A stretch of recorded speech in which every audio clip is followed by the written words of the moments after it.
بسم الله الرحمن الرحيم والسابقون الأولون من المهاجرين والأنصار والذين اتبعوهم بإحسان رضي الله عنهم ورضوا عنه وأعد لهم جنات تجري تحتها الأنهار خالدين فيها ذلك الفوز العظيم سبحان ربك رب العزة عما يصفون وسلام على المرسلين والحمد لله رب العالمين اللهم صل على سيدنا محمد وعلى آل سيدنا محمد وبارک وسلم۔ دنیا میں ہر انسان کسی نہ کسی چیز کا طالب ہے، کوئی شہرت کا طالب ہے، کوئی عہدے کا طالب ہے، کوئی پیسے کا طالب ہے، کوئی پراپرٹیوں کا طالب ہے، کوئی خوبصورت بیوی کا طالب ہے، کوئی اولاد کا طالب ہے، کوئی بزنس کے بڑھتے رہنے کا طالب ہے، کوئی اپنی نوکری کے پروموشن کا طالب ہے۔ دنیا کا کوئی انسان طلب سے خالی نہیں ہے، ہر انسان طالب ہے، طلب ہر ایک کی اپنی اپنی ہے۔ وَمِن مَذْهَبِ حُبُّ الدِّيَارِ لِأَهْلِهَا وَلِلنَّاسِ فِي مَا يَعْشَقُونَ مَذَاهِبُ۔ اس کا ترجمہ آسان یہ ہے کہ ہر ایک کی اپنی اپنی پسند ہے، جو جس کو پسند کرتا ہے وہ اسی کو ڈھونڈتا پھرتا ہے، جو جس کو پسند کرتا ہے اسی کو حاصل کرنے کی کوششیں کرتا ہے، کوشش بھی کرتا ہے، دعائیں بھی کرتا ہے اور دعائیں بھی کراتا ہے۔ لیکن تھوڑی دیر کے لیے دنیا کے تمام انسانوں کے جتنے مطلوب ہیں ان میں سے ایک ایک کو لے کر ہم اس کی تفصیل کو سوچیں۔ ایک آدمی عہدے کا طالب ہے، مل بھی گیا، اب اس کا انجام کیا ہے؟ کچھ بھی نہیں، عہدے ہمیشہ نہیں رہتے۔ ایک آدمی مال کا طالب ہے، اس کو سوچئے، مل گیا، ارب پتی ہو گیا، اس کا انجام کیا ہے؟ کچھ بھی نہیں، خالی ہاتھ قبر میں جائے گا۔ عہدے والا عہدہ ہمیشہ نہیں رہتا، ریٹائرڈ ہو جائے گا، سیاسی حکومتی عہدہ ہے، 5 سال کے بعد دوبارہ الیکشن ہوں گے۔ پراپرٹیوں کا طالب ہے، ادھر پلاٹ ادھر پلاٹ، ادھر بنگلہ ادھر بنگلہ، ادھر گھر ادھر گھر، ادھر ڈیرا ادھر ڈیرا۔ انجام کیا ہے؟ ڈیرے پڑے رہیں گے، خود مٹی میں ہوگا۔ گھر کا طالب ہے، اس کی خواہش ہے کہ میرا گھر بہت اچھا ہو، لو گھر بن گیا، شاہی گھر بن گیا، سنگ مرمر سے بنا دیا اور دنیا کے اعلیٰ ترین مستریوں کو بلا کے خوبصورت محل بنوا دیا۔ انجام کیا ہے؟ قبر کی مٹی ہے۔ بنگلے بنانے والے قبروں میں چلے گئے، بنگلے پڑے ہوئے ہیں، مکڑی کے جالے ہیں، ہر طرف دھول ہی دھول، مٹی ہی مٹی ہے، صفائی کرنے والا بھی کوئی نہیں ہے۔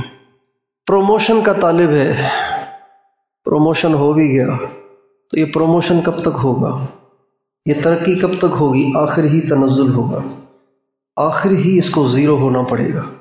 دنیا میں کوئی بھی ہمیشہ ترقی نہیں کرتا۔ نبی کریم صلی اللہ علیہ وسلم کی جو اونٹنی تھی وہ چلنے میں بہت تیز تھی، کوئی اس سے جیت نہیں سکتا تھا۔ ایک دفعہ ایک مقابلے میں اللہ کے نبی کی اونٹنی پیچھے رہ گئی، ایک اور اونٹنی آگے نکل گئی۔ صحابہ کو یہ بات بہت بری لگی کہ یہ کمبخت اونٹنی ہمارے نبی کی اونٹنی سے آگے کیوں نکل گئی؟ صحابہ غصے ہونے لگے، ان کے چہروں پہ ناگواری کے آثار تھے۔ آپ نے فرمایا غصے نہ ہو، جو بھی چیز اٹھتی ہے اللہ ضرور اس کو نیچے بھی کرتا ہے۔ کسی کی ترقی ہمیشہ نہیں ہوتی، ترقی کے ساتھ تنزل بھی ہے۔ جیسے زندگی کے ساتھ موت ہے، صحت کے ساتھ بیماری ہے، عزت کے ساتھ ذلت اور ذلت کے ساتھ عزت ہے، عروج کے ساتھ زوال ہے، زوال کے ساتھ عروج ہے، تنگی کے ساتھ فراخی ہے، فراخی کے ساتھ تنگی ہے، اسی طرح ترقی کے ساتھ تنزل بھی ہے، زندگی کے ساتھ موت بھی ہے۔ ایک آدمی کو شوق ہے میری شادی کسی ایسی خوبصورت سے ہو جائے کہ بس اس سے زیادہ دنیا میں کوئی خوبصورتی نہ ہو۔ کب تک خوبصورتی رہتی ہے؟ دنیا کی حسین سے حسین عورت، دنیا کا حسین سے حسین مرد ہمیشہ حسین تھوڑی رہتا ہے، آخر ہی اس کے چہرے پہ جھریاں آ جاتی ہیں، اس کا رنگ تبدیل ہو جاتا ہے، اس کا پیٹ نکل جاتا ہے، ویٹ بڑھ جاتا ہے، کمزوریاں آ جاتی ہیں، پٹھے کمزور ہو جاتے ہیں، ہڈیوں کے جوڑ کمزور ہو جاتے ہیں، یہاں تک کہ پھر ایسا آدمی ہو جاتا ہے کہ لگتا ہی نہیں کہ یہ وہی ہے۔ تو اس کا بھی کوئی انجام نہیں۔ ایک آدمی کہتا ہے میں بے اولاد کیوں ہوں، مجھے اولاد کیوں نہیں ہے؟ اولاد ہونی چاہیے نا. دیکھو اس کے 3 بیٹے، اس کے 4 بیٹے، اس کے 5 بیٹے، اس کی 2 بیٹیاں، 3 بیٹے، گھر بھرا ہوا ہے. ہمارا گھر خالی ہے، بیوی اور خاوند ایک دوسرے کو ہی دیکھتے رہتے ہیں، ہے ہی نہیں کوئی جس سے دل بہلائیں. اب اس کو اسی کی ٹینشن رہتی ہے، یہ اسی کا طالب ہے، کبھی حکیموں کے پاس، کبھی عاملوں کے پاس، کبھی کسی بزرگ کے پاس دعائیں کراتے کراتے کہ جی اولاد ہو جائے. بھائی اولاد ہو بھی گئی تو اس کا انجام کیا ہے؟ کیا اولاد ہمیشہ رہتی ہے؟ کیا تنہا نہیں ہونا؟ جب ہم مر جاتے ہیں تو کیا اولادیں ساتھ ہوتی ہیں؟ قبر میں تو بیوی بھی ساتھ نہیں ہوتی. یہ سارے وہ مطلوب چیزیں ہیں، ساری وہ مطلوب چیزیں ہیں جو آج دنیا کی مطلوب بنی ہوئی ہیں، اور اسی کی ساری دنیا دوڑ لگا رہی ہے، اسی کو ساری دنیا ڈھونڈ رہی ہے. کسی کو شہرت کا نشہ ہے، آج کل سوشل میڈیا ہے، مشہور ہونا بہت آسان ہو گیا ہے، مشہور ہونا بہت آسان ہو گیا ہے. ایک چھوٹا سا کلپ بنا دو اور اس کو وائرل کر دو، آہستہ آہستہ پھرتے پھرتے پھرتے پھرتے پھرتے پھرتے چند سالوں میں تعارف ہو ہی جاتا ہے، لائکس بڑھنا شروع ہو جاتے ہیں، فالوور بڑھنا شروع ہو جاتے ہیں، سبسکرائبر بڑھنا شروع ہو جاتے ہیں، اور شہرت ہو جاتی ہے. اگر شہرت ہو بھی گئی، ہمارے فالوور، ہمارے سبسکرائبر اور ہماری لائکس اور ہمارے ویوز لاکھوں نہیں ملینوں میں چلے گئے، اس کا انجام کیا ہے؟ اللہ تعالیٰ فرماتے ہیں کل من علیہا فان، کل من علیہا فان ویبقى وجہ ربک ذو الجلال والاکرام. تم چاہے کتنے ہی مشہور ہو جاؤ، تمہیں ہلاک ہونا ہے، فنا ہو جانا ہے، تمہیں مٹ جانا ہے. یہاں رہے گا تو صرف ایک، اس کا نام اللہ ہے. حدیث میں آتا ہے جب اللہ تعالیٰ قیامت کو برپا کرنے کا ارادہ فرمائیں گے تو اللہ تعالیٰ حضرت اسرائیل علیہ السلام کو فرمائیں گے کہ دنیا کے سارے انسانوں کی روحیں نکال دو، جانوروں کی روحیں نکال دو، جنات کی روحیں نکال دو، سب کی روحیں نکل جائیں گی. پھر فرمائیں گے فرشتوں کی روحیں بھی نکال دو، فرشتے بھی مر جائیں گے. جب سب کی روحیں وہ قبض کر چکیں گے تو اللہ تعالیٰ کی خدمت میں حاضر ہوں گے اور کہیں گے یا اللہ، انسان بھی میں نے موت کے گھاٹ اتار دیے، جنات بھی اتار دیے، جانور چرند پرند بھی اتار دیے، فرشتے بھی سارے موت کے گھاٹ اتار دیے. دنیا خالی ہو گئی ہے، سنسان ہو گئی، کوئی ہے ہی نہیں، نہ آسمانوں میں نہ زمینوں میں. اللہ تعالیٰ فرمائیں گے فمن بقیہ، پھر کون بچا؟ کہے گا 4، جبریل، میکائیل، اسرافیل اور تیرا یہ ذلیل بندہ. اللہ فرمائیں گے اسرافیل کو بھی مار دو، میکائیل کو بھی مار دو، ان کی بھی روح نکال دی جائے گی. پھر اللہ فرمائیں گے اب جبریل کی بھی روح نکال دو. تو وہ کہے گا یا اللہ، جبریل تو ہم سب کا سردار ہے، اس کی روح بھی نکالوں. تو اللہ تعالیٰ فرمائیں گے اس کے بارے میں کچھ مت کہو، اس لیے کہ جو کچھ عرش کے نیچے ہے ان سب کے لیے مرنا طے ہو چکا ہے. چنانچہ ان کی بھی روح نکل جائے گی. اب اللہ پوچھیں گے اب کون بچا؟ وہ کہے گا یا اللہ آپ کا یہ ذلیل بندہ بچا. اللہ فرمائیں گے اب اپنی بھی روح نکالو. چنانچہ وہ اپنی روح خود نکالیں گے.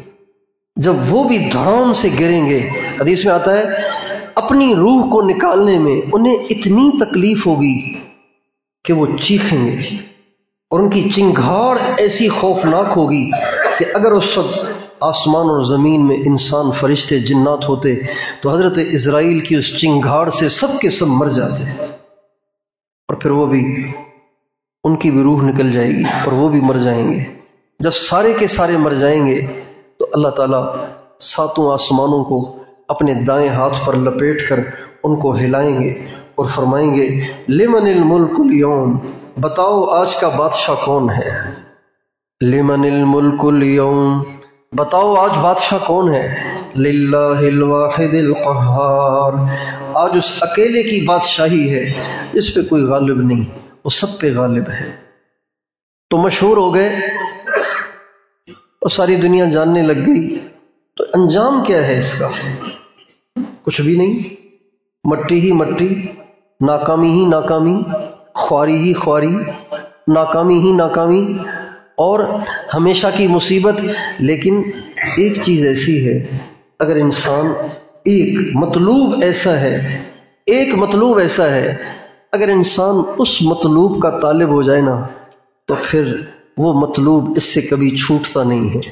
وہ مطلوب دنیا میں بھی اس کے ساتھ ہوتا ہے، موت کے وقت بھی ساتھ ہوتا ہے، قبر میں بھی ساتھ ہوتا ہے، قیامت میں بھی ساتھ ہوگا، جنت میں بھی ساتھ ہوگا۔ آپ سمجھ تو گئے ہوں گے کہ وہ مطلوب کون ہے؟ سب بتائیں کون ہے؟ زور سے بتائیں، پھر کہیں اللہ کا نام، پھر لیں اللہ کا نام، لیتے رہیں۔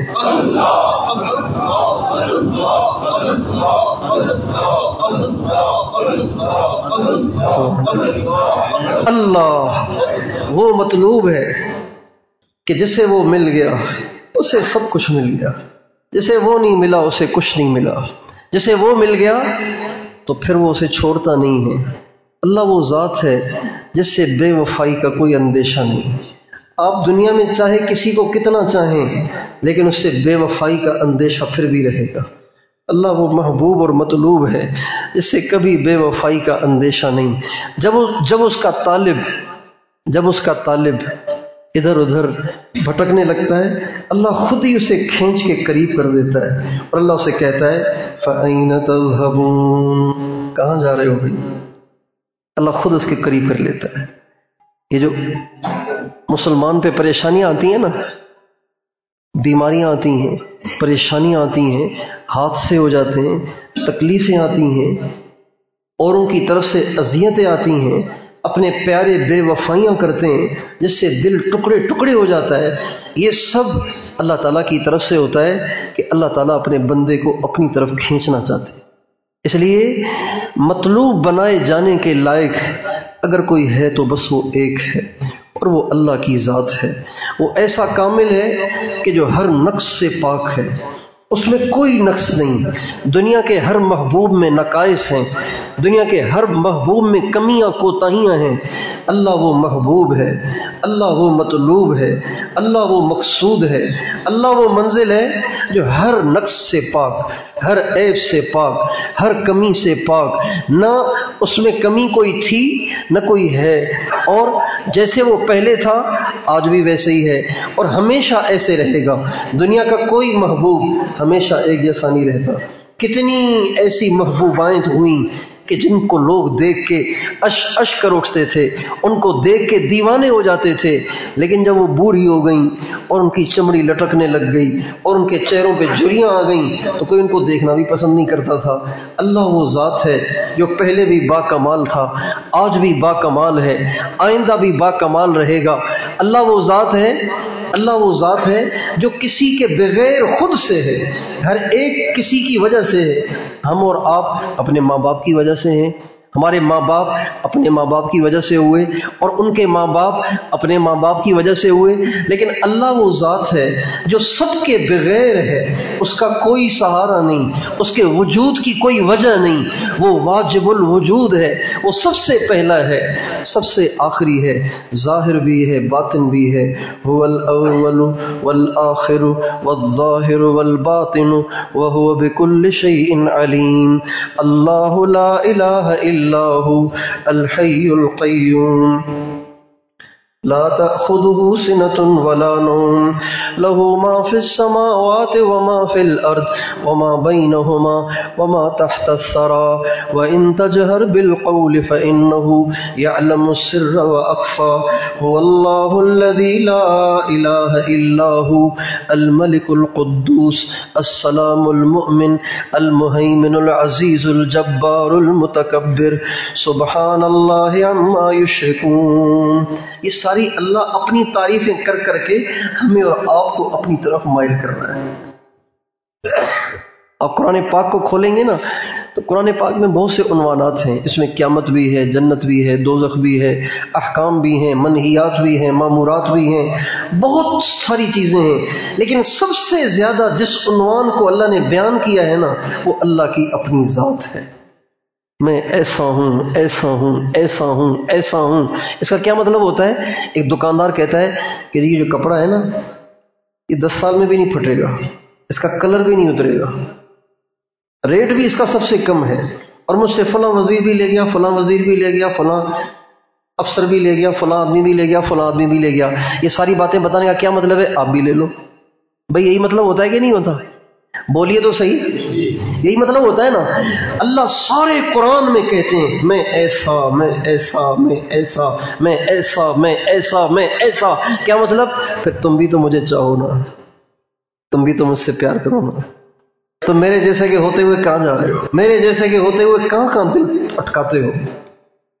یا ایھا الانسان ما غرک بربک الکریم الذی خلقک فسواک فعدلک فی ای صورت ما شاء رکبک کلا بل تکذبون بالدین وان علیکم لحافظین کراما کاتبین یعلمون ما تفعلون. اللہ تعالیٰ فرماتے ہیں میرے بندے تجھے مجھ سے کسی نے غلط فہمی میں مبتلا کر دیا ہے، تمہیں کسی نے غلط خبر دی ہے میرے بارے میں ایسا نہیں ہوں جیسا تو سمجھ رہا ہے.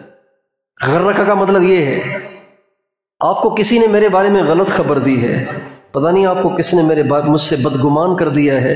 مجھے بتا تو صحیح وہ کون ہے جس نے تمہیں مجھ سے بدگمان کر دیا ہے. ارے میں تو تیرا رب ہوں، بربک الکریم، میں تو تیرا رب ہوں، تمہیں پالتا ہوں، تمہیں پوستا ہوں، تمہیں جوان کرتا ہوں، تم پہ کروڑوں نعمتیں کرتا ہوں اور کریم ہوں. تم اتنی نافرمانیاں کرتے ہو پھر بھی دیتا رہتا ہوں، پھر بھی دیتا رہتا ہوں. میں اپنی نعمتوں کو بند نہیں کرتا ہوں، پھر بھی تم مجھ سے غلط فہمی میں مبتلا ہو. یا ایھا الانسان ما غرک بربک الکریم، اے انسان تجھے کس نے غلط فہمی میں مبتلا کر دیا ہے؟ تمہیں کس نے میرے بارے میں دھوکہ دے دیا ہے؟ تمہیں غلط انفارمیشن ملی ہے میرے بارے میں ایسا نہیں ہوں جیسا تم سمجھتے ہو. میں تو تمہارا رب ہوں، کریم ہوں، تم سے پیار کرتا ہوں، تمہیں چاہتا ہوں، تمہیں نعمتیں دیتا ہوں. اور سوچ تو صحیح تجھے یہ خوبصورت شکل کس نے دی؟ الذی خلقک، تمہیں بنایا، فسواک فعدلک. سواک اور عدلک کا اگر اردو میں ترجمہ کریں گے تو ایک ہی جیسا بنے گا، لیکن مطلب دونوں کا مختلف ہے.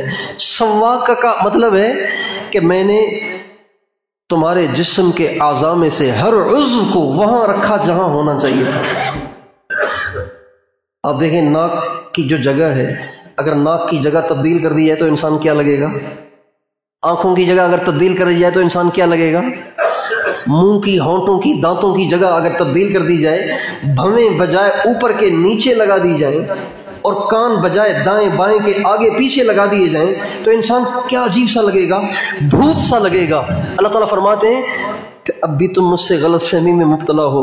تمہیں پیدا کیا، تمہارا پروردگار ہوں، کریم ہوں، تمہیں بنایا اور بنانے میں تمہارا ڈیزائن ایسا رکھا کہ اس میں کہیں کوئی نقص نہیں چھوڑا. فعدلک، اور تمہارے ہر عضو کو وہ سائز دیا جو سائز مناسب ہے. عدلک کا مطلب ہے ہر عضو کا وہ سائز رکھا جو مناسب ہے. ناک اور کان اور ہاتھ اور آنکھیں، ان سب کے بڑھنے کی رفتار الگ الگ ہے. ایک بچہ جب پیدا ہوتا ہے اس کے ہاتھوں کے بڑھنے کی رفتار الگ ہوتی ہے، ناک کے بڑھنے کی رفتار الگ ہوتی ہے، کانوں کے بڑھنے کی رفتار الگ ہوتی ہے، ہونٹوں کے بڑھنے کی رفتار الگ ہوتی ہے. اگر سبھی کی رفتار بڑھنے کی، سبھی کے بڑھنے کی رفتار بازو جتنی ہوتی تو ناک کہاں تک چلی جاتی، کان کہاں تک چلے جاتے، انسان کیا عجیب ہو جاتا. اللہ تعالیٰ فرماتے ہیں تمہارے ہر عضو کو معتدل اور مناسب سائز دیا، اب بھی تم مجھے بھولتے ہو. اللہ تعالیٰ یہ چاہتے ہیں کہ بندے مجھ سے محبت کریں، بندے مجھے مطلوب بنائیں، بندے مجھے مقصود بنائیں. آج کم قسمتی سے ہم نے دنیا کی چیزوں کو مطلوب بنایا ہوا ہے، دنیا کے ساز و سامان کو مطلوب بنایا ہوا ہے، اور اسی کو ڈھونڈ کے، اسی کو تلاش کرتے کرتے، اسی کی جستجو کرتے کرتے مر رہے ہیں. بتائیے ایسے لوگ کل قیامت کے دن اللہ کو شکل دکھا سکیں گے؟ مطلوب اللہ ہونا چاہیے تھا اور یہ مخلوق کے پیچھے زندگی برباد کر کے مر گئے. اللہ کے سامنے پیش ہوں گے، کتنے شرمندہ ہوں گے. اللہ تعالیٰ پوچھیں گے میرے بندے جن چیزوں کو تو ڈھونڈ رہا تھا کیا مجھ سے زیادہ قیمتی تھی؟ وہ جن کو پانے کی تجھے آرزو تھی کیا وہ ساری چیزیں مجھ سے زیادہ قیمتی تھیں؟ کیا جن حسینوں کے پیچھے تو مجھے ناراض کر رہا تھا کیا وہ مجھ سے زیادہ حسین تھے؟ تو بتائیے ہمارا کیا جواب ہوگا؟ اس لیے نبی کریم صلی اللہ علیہ وسلم نے اپنی امت کو یہ تعلیم دی ہے کہ تمہارا مقصود اللہ کے سوا کچھ نہیں ہونا چاہیے. یہ جو ہم پڑھتے ہیں نا لا الہ الا اللہ، یہ صرف اس کا تعلق صرف عبادت کے ساتھ نہیں ہے کہ سجدہ نہیں کریں گے مگر اللہ کو، رب نہیں مانیں گے مگر اللہ کو، بلکہ اس میں یہ بھی ہے کہ دل نہیں لگائیں گے مگر اللہ سے، عشق نہیں کریں گے مگر اللہ سے، دل میں نہیں بسائیں گے مگر اللہ کو، مطلوب اور منزل نہیں بنائیں گے مگر اللہ کو۔ لا الہ الا اللہ، کوئی مقصود نہیں سوائے اللہ کے، کوئی مطلوب نہیں سوائے اللہ کے، کوئی منزل نہیں سوائے اللہ کے۔ جو اللہ کو مطلوب بناتے ہیں، جو اللہ کو مقصود بناتے ہیں، اللہ انہیں ضرور مل جاتا ہے، اور جو عہدوں کو اور مال کو، دولت کو، شہرت کو مطلوب بناتے ہیں تو ان کو مل بھی سکتی ہے، نہیں بھی مل سکتی۔ بہت سے شہرت کے طالب شہرت کو ڈھونڈ ڈھونڈ کے مر گئے، شہرت ملی ہی نہیں۔ بہت سے مال کے طالب مال ڈھونڈ ڈھونڈتے مر گئے، مال ملا ہی نہیں۔ بہت سے عہدوں کے طالب عہدے کے لیے جستجو کرتے کرتے مر گئے، لیکن عہدہ ملا ہی نہیں۔ بہت سے محلات کے طالب محلات ان کو نصیب ہی نہیں ہوئے، ان نامراد ہی مر گئے، لیکن جو اللہ کا طالب ہوا وہ کبھی نامراد نہیں ہوا۔ جس نے اللہ کو ڈھونڈا، جس نے اللہ کو ڈھونڈا، یا ابن آدم لا تطلب غیری، حدیث قدسی ہے، یا ابن آدم لا تطلب غیری فانا لک، میرے بندے میرے غیر کا متلاشی نہ بن، میرے غیر کا طالب نہ بن، میں جو ہوں تیرا، تو تجھے میرے ہوتے ہوئے کسی کی کیا ضرورت ہے۔ ابراہیم علیہ السلام کو جب رسیوں سے باندھ کے آگ میں پھینکا جا رہا تھا بلکہ پھینکا جا چکا، تو اب کوئی چیز پھینکی جائے نا کہیں، تو جہاں پھینکی گئی ہے وہاں تک پہنچنے میں 1-2 سیکنڈ لگتے ہیں، 1-2 سیکنڈ لگتے ہیں، چند سیکنڈ لگتے ہیں، فاصلہ زیادہ تو تھوڑا سا اور ٹائم لگے گا، لیکن سیکنڈوں میں ہی لگے گا۔ ابراہیم علیہ السلام کو جب آگ کی طرف پھینکا گیا تو فوراً فرشتے آ گئے اور کہنے لگے ابراہیم کوئی ضرورت ہو تو بتاؤ، سامنے آگ ہے، ہم نہیں چاہتے کہ آپ جلائے جائیں، اب اللہ کے خلیل ہیں، دنیا میں آپ ہی تو ہیں جو اللہ کو مانتے ہیں۔ تو حضرت ابراہیم علیہ السلام فرمانے لگے اما الیکما فلا، ضرورت ہے مگر تمہاری نہیں، وَأَمَّا إِلَى اللَّهِ فَبَلَا، ہاں ضرورت ہے مگر اللہ کی۔ یہ کہہ کر فرشتوں کو بھی رخصت کر دیا اور بالآخر آگ کے قریب ہی پہنچے۔ ابھی آگ نے انہیں ٹچ نہیں کیا تھا کہ اس سے پہلے اللہ کا حکم آ گیا، یا نار کونی بردن وسلاما علی ابراہیم، اے آگ میرے ابراہیم کو جلانا نہیں، اس کو ٹھنڈک دے، اس کی حفاظت کر۔ چنانچہ کہتے ہیں جب اللہ نے کہا نا بردن، ابھی دال پورا ہوا تو اتنی ٹھنڈی ہو گئی کہ حضرت ابراہیم پہ کپ کپی طاری ہو گئی، جب سلامن کہا تو وہ ٹھنڈک بھی ختم ہو کر معتدل بن گئی۔ اس کو کہتے ہیں طلب، کہ کسی سے کوئی غرض نہیں، کسی سے کوئی واسطہ نہیں، کسی کی کوئی حاجت نہیں، کسی سے کوئی محبت نہیں، کسی کی کوئی چاہت نہیں، محبت ہے تو صرف اللہ کی، ضرورت ہے تو صرف اللہ کی، چاہت ہے تو صرف اللہ کی، طلب اور تڑپ ہے تو صرف اللہ کی۔ کوئی تجھ سے کوئی کچھ مانگتا ہے، میں تجھ سے تجھی کو خدا مانگتا ہوں۔ کوئی تجھ سے کوئی کچھ مانگتا ہے، میں تجھ سے تجھی کو خدا مانگتا ہوں۔ کوئی مجھ سے پوچھے میں کیا چاہتا ہوں، میں اپنے خدا سے خدا مانگتا ہوں۔ وہ ہو جائے میرا، میں ہو جاؤں اس کا، یہی رات دن میں دعا مانگتا ہوں۔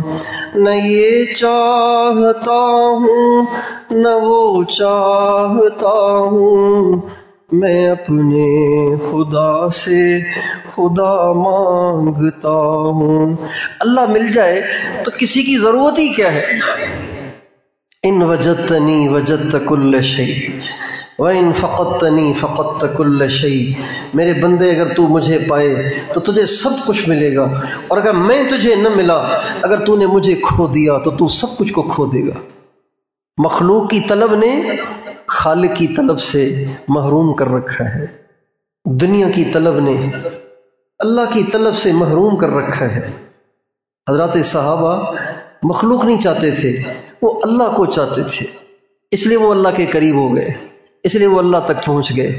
ہم اور آپ نیت کریں کہ آج کے بعد ہمارا مطلوب دنیا کی کوئی چیز نہیں، ہمارا مطلوب اللہ ہے۔ بتائیے ہمارا مطلوب کون ہے؟ ہمارا مقصود کون ہے؟ ہماری منزل کون ہے؟ ہمیں کس کو راضی کرنا ہے؟ ہمیں کس کو ڈھونڈنا اور کس کو پانا ہے؟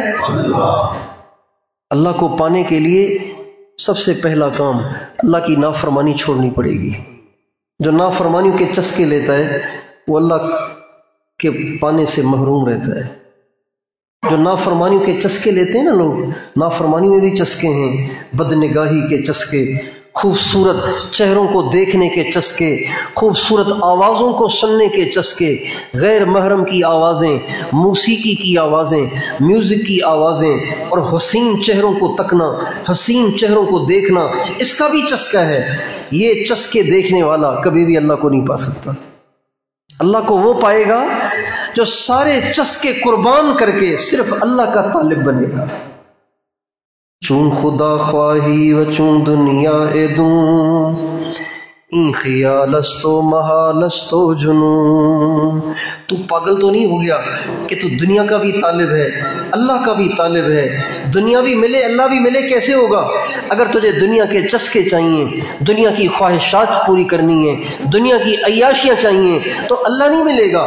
اللہ تب ملے گا جب تو دنیا کے چسکے قربان کرے گا، اللہ کے نام پہ اپنی نگاہوں کو جھکائے گا، اللہ کے نام پر اللہ کی خوشنودی کے لیے اپنی زبان کو لگام لگائے گا، اللہ کی خوشنودی کو پانے کے لیے اپنے کانوں پہ ڈانٹ لگائے گا، اللہ کی خوشنودی کو پانے کے لیے اپنے دل پہ پہرا لگائے گا، اپنے دل میں کسی کو آنے نہیں دے گا، پھر ملے گا اللہ۔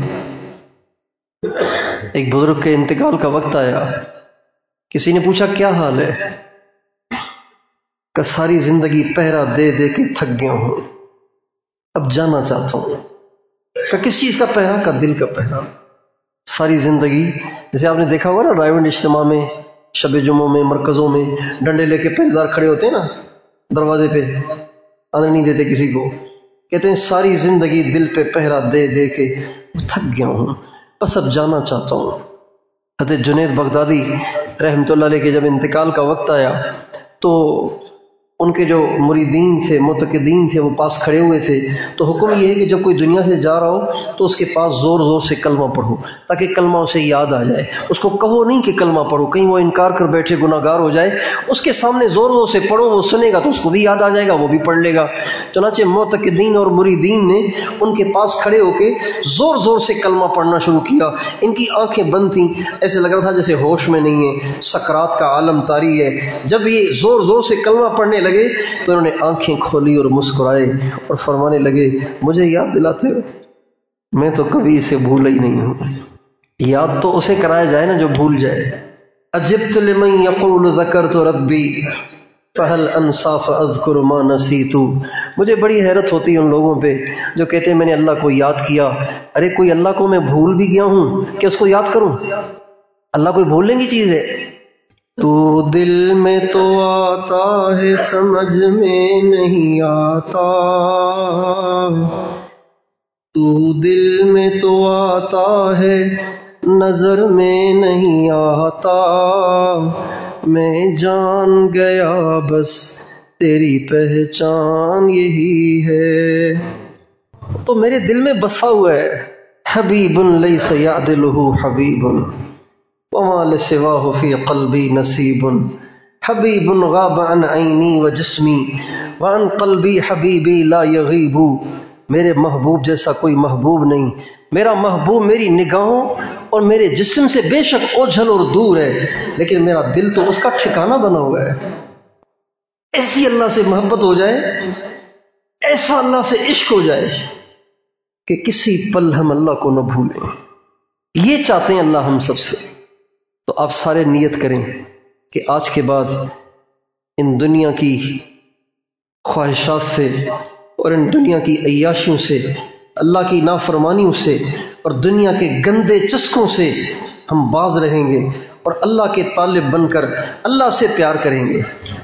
تیار ہیں؟ اللہ کی نافرمانیاں چھوڑنے کے لیے تیار ہیں؟ اللہ کی نافرمانی چھوڑیں گے تو اللہ کی محبت ملے گی۔ اور بھائیو، اللہ کی محبت میں جو مزہ ہے نا، کعبے کے رب کی قسم کسی چیز میں نہیں ہے۔ دنیا کے کسی مزے میں وہ مزہ نہیں، دنیا کی کسی لذت میں وہ لذت نہیں، دنیا کے کسی سکون میں وہ سکون نہیں، دنیا کے کسی راحت میں وہ راحت نہیں۔ جو اللہ کو چاہنے میں راحت ہے، جو اللہ کو چاہنے میں مزہ ہے، جو اللہ کو چاہنے کی لذت ہے نا، اس کی بات ہی کچھ اور ہے۔ دنیا کا ہر چسکا اپنے ٹائم کے بعد بے چینی لاتا ہے۔ آپ کسی غیر محرم کو تکیں، اس وقت مزہ آئے گا، نگاہ کو ہٹائیں گے بے چینی شروع ہو جائے گی۔ آپ میوزک سنیں گے، مزہ آئے گا، لیکن یہ میوزک جو ہی بند ہوگی تو بے چینی شروع ہو جائے گی۔ آپ زبان سے کسی کی غیبت کریں گے، کسی پہ تنقید اور کسی پہ تبصرہ کریں گے، کسی کے کیڑے نکالیں گے تو اس وقت آپ کو مزہ آ رہا ہوگا، جو ہی بات بند ہوگی آپ کی بے چینی شروع ہو جائے گی۔ ہر نافرمانی کا چسکا وقتی ہوتا ہے، اس کے بعد بے چینی ہی بے چینی ہوتی ہے، اضطراب ہی اضطراب، پریشانی ہی پریشانی۔ لیکن اللہ کی محبت اور اللہ کی یاد میں وہ مزہ ہے، جو مزہ ایسا ہے کہ ختم ہی نہیں ہوتا۔ یاد میں تیری سب کو بھلا دوں، کوئی نہ مجھ کو یاد رہے، یاد میں تیری سب کو بھلا دوں، کوئی نہ مجھ کو یاد رہے، تجھ پہ سب گھر بار لٹا دوں، خانہ دل آباد رہے، نظروں سے اپنی سب کو گرا دوں، تجھ سے فقط فریاد رہے، ہر دم ذکر و فکر میں تیرے مست رہوں، سرشار رہوں، ہوش رہے نہ مجھ کو کسی کا، تیرا مگر ہوشیار رہوں۔ اتنا مزہ ہے کچھ نہ پوچھو، جنہوں نے یہ نہیں چکھا وہ جان ہی نہیں سکتے کہ اس میں کیا مزہ ہے۔ وَحَقِّكُمْ مَا لَذَّ لِي غَيْرُ ذِكْرِكُمْ، تیرے حق کی قسم، تیرے نام کے سوا کسی چیز میں مزہ نہیں۔ ہر چیز بے مزہ ہو جاتی ہے جب انسان کو اللہ کے نام کی لذت سے آشنائی ہو جاتی ہے۔ تو آپ ساری لذتوں سے دستبردار ہو کر، تمام ناجائز لذتوں سے دستبردار ہو کر اللہ کے نام کی لذت کو پانے کی نیت کریں۔ تیار ہیں؟ لیکن یہ صرف بیان سننے سے نہیں آتی، یہ اہل اللہ کی صحبت سے آتی۔ چرسی ماں کے پیٹ سے چرسی بن کے نہیں آتا، چرسیوں کی صحبت سے چرسی بنتا ہے۔ ہیرونچی ماں کے پیٹ سے ہیرونچی بن کے نہیں آتا، ہیرونچیوں کی صحبت سے ہیرونچی بنتا ہے۔ اللہ کا عاشق ماں کے پیٹ سے بن کے کوئی نہیں آتا، اللہ کے عاشقوں کی صحبت میں بیٹھ کے عاشق بنتا ہے۔ صحابہ اللہ کے عاشق ہوئے، اللہ کے نبی کے عاشق ہوئے، اللہ کے نبی کی صحبت میں رہ کر۔ تو اللہ والوں کی صحبت وہ تریاک ہے، وہ چورن ہے، وہ معجون ہے۔ جب وہ انسان کھا لیتا ہے، اللہ والوں کی صحبت میں بیٹھ جاتا ہے، اللہ تعالیٰ ضرور اس کے دل میں اپنی محبت کی شمع جلاتے ہیں، ضرور اس کے دل میں اپنی محبت کی آگ بھڑکاتے ہیں۔ تو آپ سارے نیت کر لیں کہ انشاءاللہ اللہ والوں کی صحبت میں بیٹھ کے، اللہ والوں سے استفادہ کر کے ہم انشاءاللہ اللہ کا عشق اور محبت سیکھیں گے۔ اللہ تعالیٰ مجھے اور آپ کو اپنی سچی محبت عطا فرمائے۔